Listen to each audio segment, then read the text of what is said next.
sospendere in ogni struttura ospedaliera pubblica e privata accreditata tutta l'attività chirurgica programmata per la quale è previsto ricovero in terapia intensiva post-operatoria. Sospensione di ogni attività chirurgica programmata che preveda il ricorso in terapia intensiva post-operatoria. Lo dispone una circolare che la Regione Veneto ha indirizzato a tutte le strutture sanitarie pubbliche e private accreditate e convenzionate.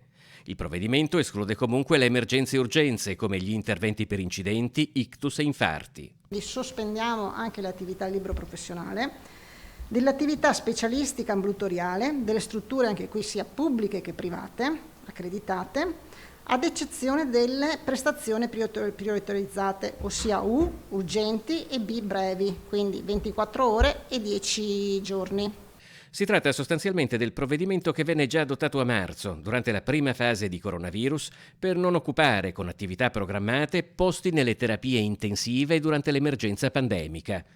Quanto disposto da questa circolare dovrà essere applicato nel più breve tempo possibile e comunque non oltre il 10 novembre per predisporre i posti letto previsti per la fase 4, quella del picco della seconda ondata di Covid. Noi siamo nella terza fase, che è quella che va dai 150 ai 250 in terapia intensiva e dai 900 ai 1500 in area non critica. Siamo già vicini alla quarta fase, soprattutto per quanto riguarda l'area non critica, un po' meno per quanto riguarda le terapie intensive.